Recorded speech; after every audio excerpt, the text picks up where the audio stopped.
Subscribe कीजिए government jobs academy channel को और बेल आइकन को दबाइए लेटेस्ट एजुकेशन वीडियोस सबसे पहले देखने के लिए। नमस्कार बच्चों, कैसे हो आप लोग। स्वागत है आप लोगों का गवर्नमेंट जॉब्स एकेडमी के प्लेटफॉर्म पर। मैं आप लोगों का दोस्त अजय बेनीवाल। बेटे आप लोगों ने पीछे देखा होगा कि हम लोग जो टॉपिक हमारा चल रहा था एरिया रिलेटेड टू सर्कल चल रहा था। पिछली 2 लेक्चर्स में हमने काफ़ी सारे क्वेश्चंस किए थे। उन लेक्चर्स को देखना जरूर। उन लेक्चर्स में बहुत बारीक चीज़ें, स्ट्रेट फॉरवर्ड आंसर्स आते हैं। कई बार माइंड में हमारा आंसर भी रह जाता है और हम इजीली आंसर दे देते हैं। चलिए आज हम ऐसे ही कुछ शेडेड पोर्शन से रिलेटेड कुछ क्वेश्चंस करेंगे। तो आज की क्लास में सबसे एक बहुत इंपॉर्टेंट चीज़ सिखाने जा रहा हूँ जिसको हम स्केल फैक्टर बोलेंगे। स्केल फैक्टर से रिलेटेड चीज़ों को हम किस तरह से मेंसुरेशन में सॉल्व करते हैं, किस तरह से हम शेडेड पोर्शंस का एरिया निकालते हैं, हम लोग आज उसकी डिस्कशन करते हैं। देखो एक्चुअल स्केल फैक्टर होता क्या है। कोई भी 2 सिमिलर फिगर्स उठा लो। अब सिमिलर फिगर्स कौन कौन सी हो सकती हैं? ऐसी फिगर जो एक दूसरे के ऊपर अगर आ जाएं और किसी को छोटा या बड़ा कर दूं तो पूरी की पूरी एक दूसरे की फिगर पर अटैच हो जाए। ठीक है, मतलब हमें अगर एक फिगर बड़ी है और एक फिगर छोटी है, बड़ी वाली फिगर को छोटा कर दूं तो वो छोटी के इक्वल हो जाएगी, या छोटी वाली फिगर को बड़ा कर दूं तो वो बड़ी के बिल्कुल हूबहू इक्वल हो जाएगी। अब ये सिमिलर फिगर जरूरी नहीं है। हम लोगों ने जो पढ़ा है ना, नॉर्मली हम लोगों ने पढ़ा सिमिलैरिटी ऑफ ट्रायंगल। हम बात कर ही नहीं रहे ज्योमेट्री की, हम बात कर रहे हैं मेंसुरेशन के प्रोडक्ट की।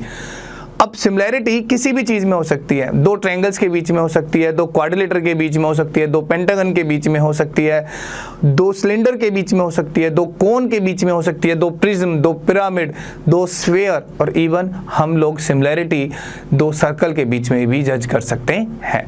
तो हमें देखना क्या है कि कुछ स्टैंडर्डाइज चीजें बताऊंगा। Equilateral triangle, right triangle, circle, square, उनके कुछ कंपोनेंट्स होंगे जो हमें याद रखने हैं। बहुत सिंपल चीजें हैं, वो हम लर्न करेंगे। उनके बिहाफ पर हम अपने स्केल फैक्टर से अदर चीजों के एरियाज बहुत इजीली निकाल सकते हैं। तो देखो मैं एक सिंपल सी चीज सिखाता हूं कि अगर किसी भी सिमिलर फिगर की कॉरस्पॉन्डिंग साइड्स को किसी एक कांस्टेंट मल्टीपल से मल्टीप्लाई करा दिया जाए, जैसे मान लेता हूं मैं इसकी जो साइड है वो है x, y और z। अब मैंने एक दूसरा ट्रायंगल बनाया जिसको मैंने मल्टीप्लाई करा दिया k से, kx, ky, kz। अब दोनों के दोनों ट्रायंगल जो है वो बिल्कुल सिमिलर हैं, बस सिमिलैरिटी में फर्क कितना है, इसकी कॉरस्पॉन्डिंग साइड इसकी कॉरस्पॉन्डिंग साइड्स की k टाइम्स है। अब ये कॉरस्पॉन्डिंग साइड्स कौन सी होती है वो सुनो। ये a है एंगल, B और ये C और PQR, ये दोनों ट्रायंगल इक्वल हैं, एंगल इक्वल हैं, तो इनके सामने वाली साइड जो है वो कॉरस्पॉन्डिंग साइड होगी। तो इस ट्रायंगल की एंगल A की कॉरस्पॉन्डिंग साइड y है, एंगल P की कॉरस्पॉन्डिंग साइड क्या है, KY है। दैट मीन जो स्केल फैक्टर मल्टीपल आया वो कितने टाइम्स आया, k टाइम्स आया। अब इसका सबसे प्लस पॉइंट क्या है, अगर मैं इसका पेरीमीटर चेक करूंगा तो वो इसके पेरीमीटर का k टाइम्स होगा। इसका एरिया चेक करूंगा तो एरिया इसके एरिया का क्या होगा, k स्क्वायर टाइम्स होगा। बस ये बात ध्यान देने वाली है कि जो एरिया होगा वो स्केल फैक्टर के स्क्वायर के टाइम्स हो जाएगा। Got it. अगर वॉल्यूम होगी तो क्यूब टाइम्स हो जाएगा, और सिंपल डायमेंशंस की बात करूंगा तो वो सिंपली k टाइम्स हो जाएगा। जैसे कि बात करूं, अगर पेरीमीटर की बात करूं तो perimeter of the triangle PQR is k times of the perimeter of the triangle ABC। Area of the triangle PQR is equal to k square times of area of the triangle ABC। चलिए आगे देखते हैं।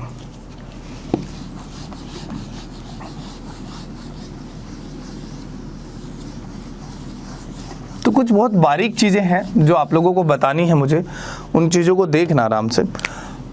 हम एक standard equilateral triangle form करते हैं, और standard equilateral triangle हम फॉर्म करते हैं क्योंकि इक्विलैटरल ट्रायंगल का एरिया होता है √3/4a²। तो स्टैंडर्ड में क्या होगा, हम लोग जो स्टैंडर्ड मानेंगे कि भाई एक ऐसी वैल्यू पुट कर लेते हैं जिससे कि ना फ्रैक्शन वैल्यू ना आए, मतलब न्यूमरेटर बाय डिनोमिनेटर की फॉर्म ना हो। तो एक काम करते हैं, हमने इक्विलैटरल ट्रायंगल की साइड को 2 मान लिया। अब इसका एरिया जब मैं फाइंड आउट करता हूं तो आपने देखा √3 आया, तो हम लोग कह सकते हैं जब इक्विलैटरल ट्रायंगल की साइड √3 होगी तो एरिया कितना होगा, √3 होगा। इक्विलेटरल ट्रायंगल की साइड 2 होगी तो एरिया कितना होगा, √3 होगी। इधर आओ, आपके सामने एक ये इक्विलेटरल ट्रायंगल है, इसकी साइड 4 है, स्केल फैक्टर आपका 2 गुना है, तो एरिया 2 का स्केल मतलब 4 टाइम्स होगा √3 का, तो इसका एरिया हो गया 4√3। मान लीजिए आपके पास एक और इक्विलेटरल ट्रायंगल है जिसकी साइड है 7, 7, 7, आपको एरिया निकालना है। स्केल फैक्टर अगर मैं इस 2 के अकॉर्डिंग चेक करूं तो मेरा जो स्केल फैक्टर है वो 7/2 है, तो जो एरिया होगा वो 7/2 के स्क्वायर के टाइम्स होगा, दैट मीन 49/4√3 होगा। बात क्लियर हो गई। चलिए अब ये इक्विलेटरल ट्रायंगल बहुत अच्छे से क्लियर हो गया। अब हम बात करते हैं राइट ट्रायंगल की। देखो स्टैंडर्ड राइट ट्रायंगल होता है जिसकी साइड 3, 4, 5 होंगी।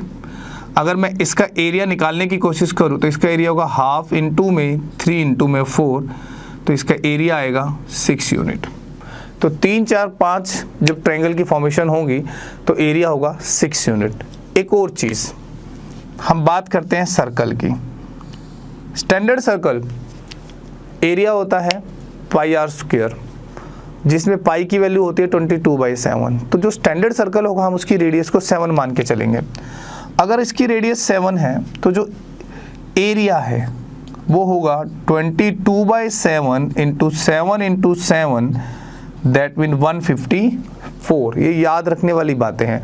चलो अगर मैं इसका पेरीमीटर भी निकालता हूँ तो पेरीमीटर होगा 2πr, कैंसिल, तो पेरीमीटर आया 44। दैट मीन मैं कह सकता हूँ एक स्टैंडर्ड सर्कल जिसकी रेडियस 7 है तो उसका पेरीमीटर होगा 44 और एरिया होगा 154। चलिए हम आगे चलते हैं। इसको जस्ट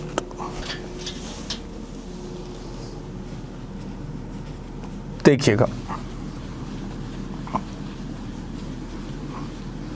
बहुत सी चीजें हैं जो आज की क्लास में हम लोग सीखेंगे।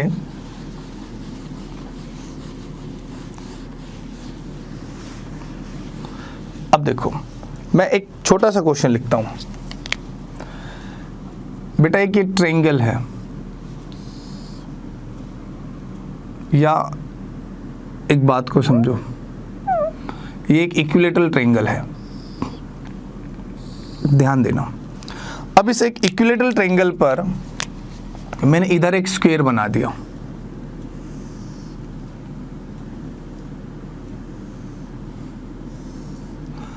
इसी इक्विलेटरल ट्रायंगल पर मैंने इधर भी एक स्क्वायर बना दिया, और इसी इक्विलेटरल ट्रायंगल पर मैंने इधर भी एक स्क्वायर बना दिया। अब मैं आप लोगों से इन तीनों का एरिया पूछना चाहता हूं। तीनों का एरिया इक्वल होगा या नहीं होगा? बिल्कुल डेफिनेटली इक्वल होगा। क्यों होगा इक्वल? क्योंकि ये इक्विलेटरल ट्रायंगल है। अब सवाल ये पूछता है कि स्क्वायर के एरिया के सम का इक्विलेटरल ट्रायंगल के एरिया से रेशियो बतानी है। ध्यान रखना, find the ratio of sum of the area of all the square to the area of an equilateral triangle. अब ए मानना बहुत बकवास है, फॉर्मूले पुट करते रह जाओगे। हमने मान ली साइड 2, बस मेरा यहीं से काम खत्म हो गया। मैं जानता हूं जब 2 है तो एरिया होता है √3। अब जानते हो ये पूरा का पूरा स्क्वायर है तो ये भी 2 है, तो एरिया होगा इसका 4, इसका भी एरिया 4 और इसका भी एरिया 4। तो जो ratio I 12:√3। Now this is the ratio. आगे देखते हैं, चलो। अब एक सिंपल सा क्वेश्चन है, वो देखिएगा। मान लो मैंने आपसे ऐसे ही कहा कि ये एक स्क्वायर है और स्क्वायर के एक डायगोनल पर मैंने एक इक्विलेटरल ट्रायंगल फॉर्म कर दिया। स्क्वायर के डायगोनल पर एक इक्विलेटरल ट्रायंगल फॉर्म है।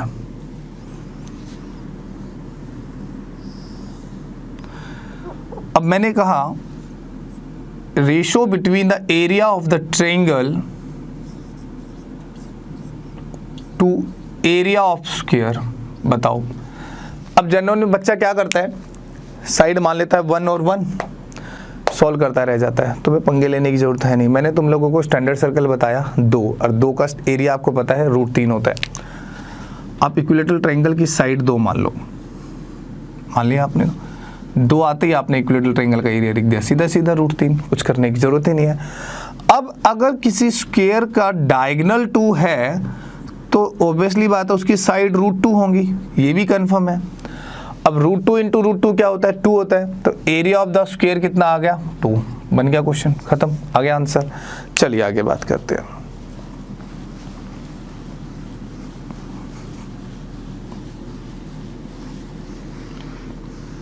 देखिएगा अब एक चीज, ये मैंने एक इक्विलेटरल ट्रायंगल बनाया, ठीक है। इक्विलेटरल ट्रायंगल की साइड आप कुछ भी दो, मैंने दे दी, एक साइड दे दी 5, 12 और 13, ठीक है। अब क्या हुआ, इन इक्विलेटरल ट्रायंगल्स की हर एक साइड पर, सॉरी राइट ट्रायंगल की, राइट ट्रायंगल है, इसकी हर एक साइड पर एक इक्विलेटरल ट्रायंगल फॉर्म कर दो। चलो भाई फॉर्म करते हैं। एक इक्विलेटरल ट्रायंगल ये बना दिया भैया, एक इक्विलेटरल ट्रायंगल हमने ये बना दिया, और एक इक्विलेटरल ट्रायंगल हमने ये बना दिया। अब मैं ये कहता हूं, और ये इनके एरियाज में ना कुछ कंपैरिजन बताना है, और वो कंपैरिजन क्या होगा वो देखते हैं। मैं आपको पूरा चेक करके दिखाता हूं। मान लो इस इक्विलेटरल ट्रायंगल का एरिया निकालना है। पहले इक्विलेटरल ट्रायंगल का एरिया होगा √3/4 5 का स्क्वायर। इस इक्विलेटरल ट्रायंगल का एरिया होगा √3/4 12 का स्क्वायर। हमने जब √3/4 कॉमन लिया तो हमारे पास 5 का स्क्वायर प्लस 12 का स्क्वायर आया, और जो कि होता है 13 के स्क्वायर के इक्वल।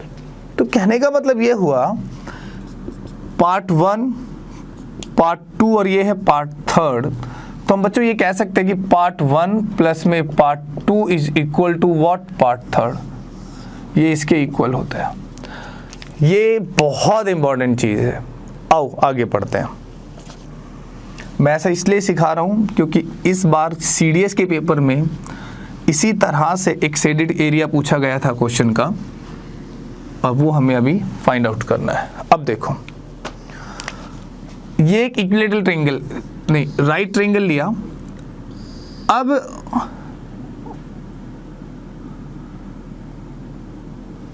ठीक है, अगर मैं इस पे स्क्वायर बनाऊं, ध्यान देना, और इस पे भी एक स्क्वायर बना दूं, ये चित्रकला पर मत जाना, बहुत खतरनाक है, बट तुम्हारे लिए बना रहा हूँ, धीरे धीरे धीरे धीरे कोशिश करूँगा, सीख जाऊँगा यार। ये एक इक्विलेटरल ट्रायंगल है, ठीक है। मैं इक्विलेटरल ट्रायंगल की, सॉरी मतलब राइट ट्रायंगल है, और राइट ट्रायंगल की मैं डायमेंशंस देता हूँ आप लोगों को। इसकी डायमेंशन है आपके पास 20, 21 और 29। ये पाइथागोरस ट्रिपलेट होता है, ध्यान रखना। मैं जानबूझ के ऐसे ऐसे ट्रिपलेट लिख रहा हूँ ताकि आप लोग ट्रिपलेट सीख जाओ, धीरे धीरे धीरे धीरे ट्रिपलेट याद हो जाए आप लोगों को। अब मैंने कंपैरिजन पूछा इन 3 स्क्वायर में, तो इसका एरिया क्या होगा, ऑब्वियसली 20 स्क्वायर होगा क्योंकि ये स्क्वायर है। इस स्क्वायर का एरिया क्या होगा, 21 का स्क्वायर होगा। इस स्क्वायर का एरिया क्या होगा, 29 का स्क्वायर होगा। और we know that 20 square plus 21 square is equal to what, 29 square. तो कहने का मतलब ये हुआ बच्चों, area of the square 1 plus area of the square second is equal to the area of the square third. आपने देखा कि राइट ट्रायंगल की तीनों डायमेंशंस पर अगर हम इक्विलेटरल ट्रायंगल बनाते हैं तो परपेंडिकुलर डायमेंशंस पर जो 2 इक्विलेटरल ट्रायंगल बनते हैं उन दोनों का सम हाइपोटेन्यूज पर बनने वाले इक्विलेटरल ट्रायंगल के सम के इक्वल होता है, एरिया के इक्वल। ऐसे ही एक राइट ट्रायंगल की परपेंडिकुलर डायमेंशंस पर अगर मैं स्क्वायर बनाता तो यहाँ पर जो स्क्वायर बनेगा और इस पे जो स्क्वायर बनेगा उन दोनों के एरिया का सम हाइपोटेन्यूज पर बनने वाले स्क्वायर के सम के बराबर होता है।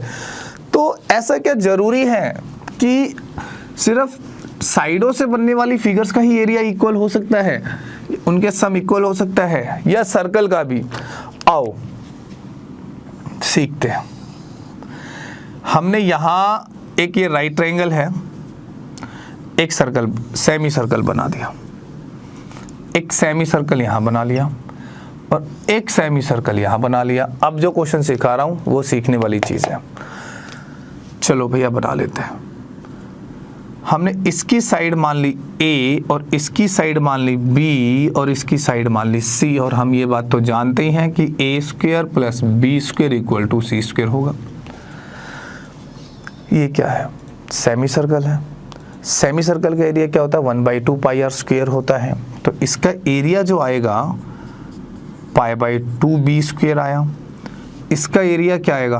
π/2 नहीं, रेडियस तो a/2 आएगी ना भाई, तो b/2 का होल स्क्वायर आएगा।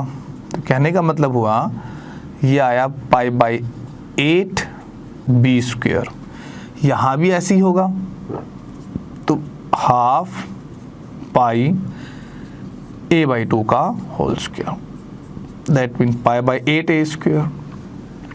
इसका डायमीटर c है तो रेडियस c/2 होगी, तो एरिया आएगा half pi c²/4, that mean c², और ये रहा π/8। अब आप खुद ही चेक कर लो, π/8 a² π/8 b² is that equal to π/8 c², क्योंकि a² plus b² plus c² equal है।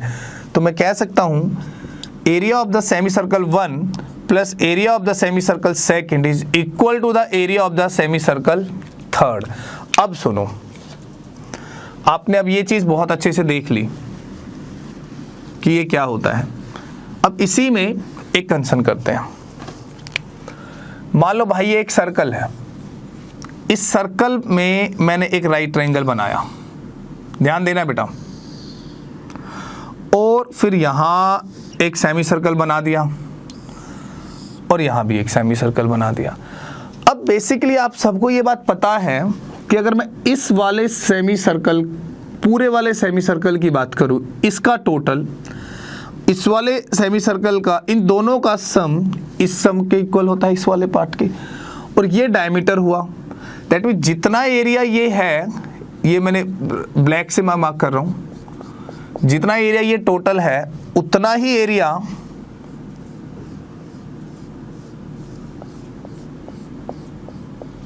ये होगा या नहीं होगा, पहली चीज। अब मैं बात करता हूं पहले इस कंसर्न की, ठीक है। मैं नाम देता हूं कुछ। मैंने क्या नाम दिया? इसका नाम दिया 1, इसका नाम दिया मैंने 2, इसका नाम दिया मैंने 3, इसका नाम दिया मैंने 4th, और इस वाले हिस्से का नाम दिया मैंने 5th। अब सुनिएगा मेरी बात को। आप सभी लोग ये बात तो जानते हैं, ये बात तय है कि फर्स्ट प्लस सेकंड प्लस में 4th प्लस में 3rd विच इक्वल टू होता है 5th के, ठीक है। और इसको मैं 6th का नाम दे देता हूं। और जो ये 5th पार्ट है, क्या ये 2nd प्लस में 3rd और प्लस में 6th के इक्वल है? बिल्कुल है। तो first part, second part, 4th part, और ये रहा आपका 3rd पार्ट। अब ये सारी चीजें इक्वल हो गई ना, आप लोगों ने देखा इक्वल है। अब देखो, ये सेकंड से सेकंड कैंसिल हुआ, 3rd से 3rd भी कैंसिल हुआ, तो हमारे पास एक चीज बची कि फर्स्ट पार्ट प्लस में 4th part which equal to the 6th part. यही चेक कर लो भैया, फर्स्ट प्लस में 4th which equal to the 6th part. अब लॉजिक क्या है वो बताता हूं, डायग्राम के थ्रू दोबारा बनाता हूं एक छोटा सा डायग्राम, ताकि तुम्हें समझ आ जाए कि मैंने किया क्या है। देखो, ये एक राइट ट्रायंगल था, सर्कल बनाता हूं पूरा। आराम से सीखने वाली चीज है भैया, ये भागने वाली कोई चीज है नहीं, इसलिए मैं बड़े आराम से पढ़ा रहा हूँ, ऐसा नहीं है कि बस फटाफट फटाफट चलो काम ख़त्म किया। ओके, ये एक सेमी सर्कल भी है आपके सामने और एक ये भी सेमी सर्कल। अब सुनना, जो रेड से मार्क कर रहा हूँ मैं,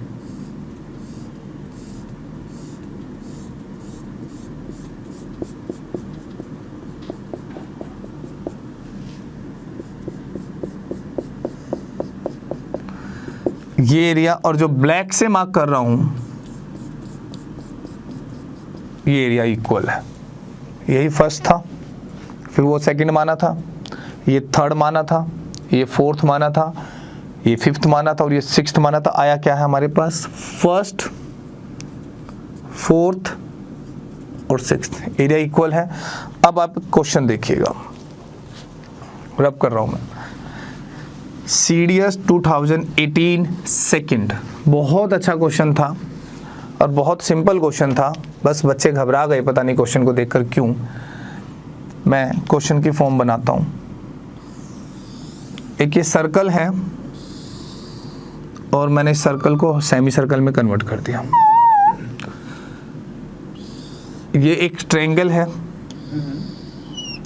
जिस ट्रायंगल की साइड दी हुई थी P, Q और R।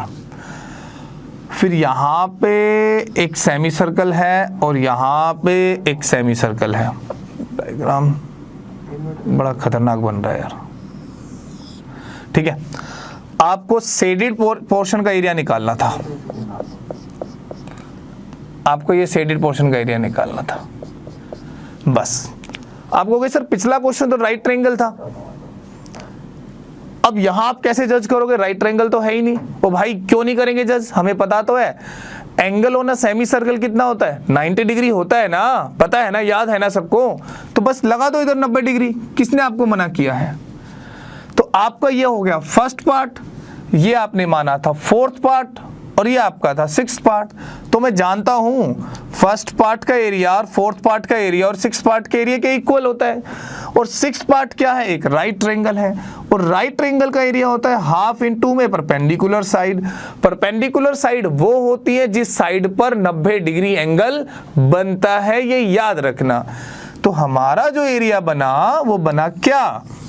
P into Q by 2। ये बहुत अच्छा क्वेश्चन है, ये मैं लिख देता हूं भाई। CDS combined defence service 2018 second, ये बहुत अच्छा क्वेश्चन है। और मैंने पिछली क्लास में भी इसी तरीके का एक क्वेश्चन भी कराया था, पर वो थोड़ा डिफरेंट क्वेश्चन था। वो लास्ट क्वेश्चन जो था वो भी CDS 2018 में, उसे देखना ना भूलिएगा। चलिए आगे करते हैं।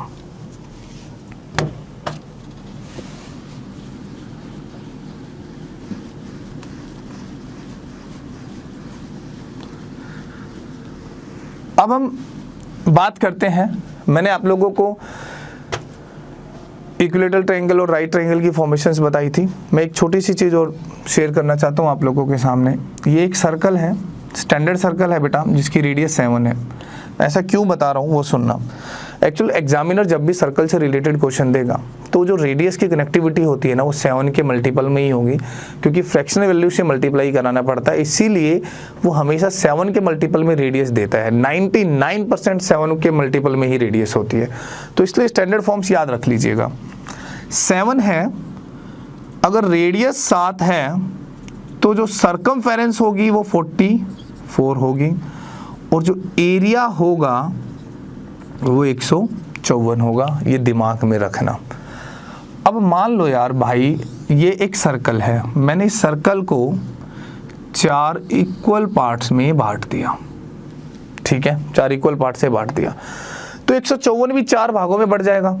154 को अगर मैं 4 से भाग कर दूं तो 4 तिये 12, 3 34, 4 अठे 32, 2 4 पंजे 20। मतलब प्रत्येक हिस्सा 38.5, 38.5, 38.5 और 38.5 आएगा या नहीं आएगा? दिमाग अप्लाई करना पड़ेगा, ये ध्यान रखना। अब मान लो यार एक ये सर्कल है, मैं जो चीज सिखा रहा हूं ना उसको समझना।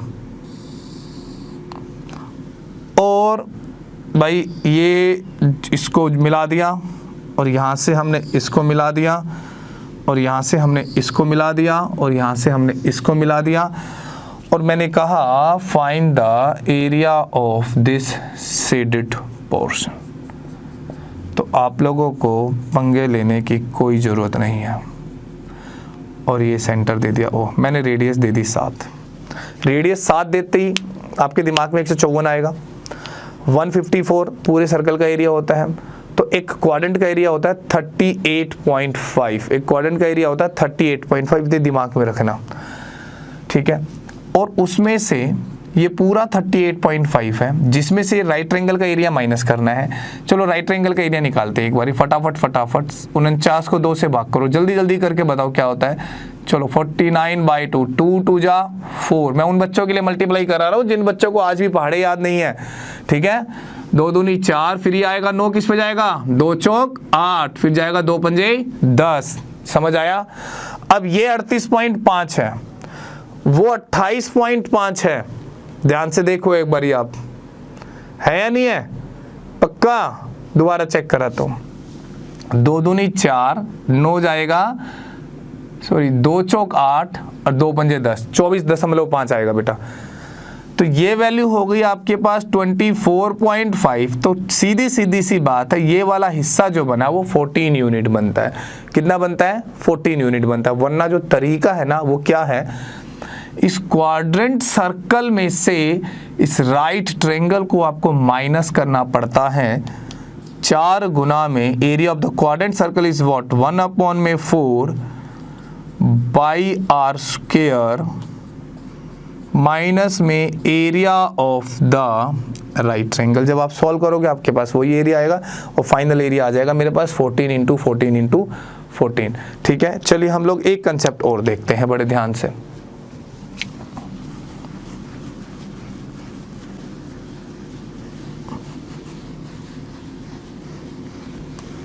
देखो आप लोगों ने अभी अभी देखा कि जब रेडियस 7 होती है तो एक क्वाड्रेंट सर्कल का एरिया होता है 38.5। ये माइंड में रखना यार प्लीज, ये बहुत काम की चीज है।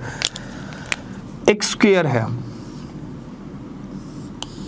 जिसकी साइड 7 है, इसके एक वर्टेक्स को सेंटर मानकर हमने एक आर्क लगा दी, तो ये क्वाड्रेंट सर्कल का एरिया बना या नहीं बना। ठीक है, तो मैं जानता हूं जब रेडियस 7 होती है तो ये एरिया होता है 38.5। हमने यहां से चेक किया, इस स्क्वायर का एरिया तो हुआ 49 हुआ। अब 49 में से अगर मैं 38.5 घटाऊंगा तो 10.5 आएगा या नहीं आएगा, बताओ आएगा ना। आओ आगे देखते हैं। ये एक सर्कल है, सर्कल पर ये एक स्क्वायर गया,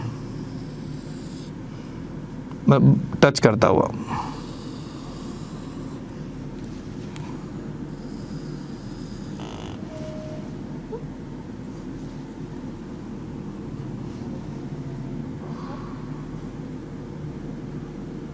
ठीक है। कहता है find the area of shaded portion, find the area of such shaded portion. आपको इन शेडेड पोर्शन का एरिया निकालना है। अब सेंटर लेके आओ, मिला दो, साइड है 14 सेंटीमीटर 14 सेंटीमीटर। मैं स्टैंडर्ड सर्कल से सिखा रहा हूँ इसलिए याद रखना। तो रेडियस कितनी हो जाएगी 7। तो ये कुछ क्वेश्चंस के साथ पंगे लेने की जरूरत नहीं है। 2 तरीके, पहला बहुत अच्छा तरीका था, वो भी आप कर सकते हो आराम से।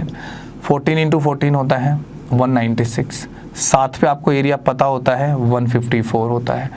6 में से 4 गए 2, 9 में से 5 गए 4, तो आपका आंसर आता है कितना 42 आता है। बस फिर भी आप लोग अगर याद रख सकते हो तो बहुत अच्छी चीज़ है, क्योंकि आगे बहुत काम आएगी।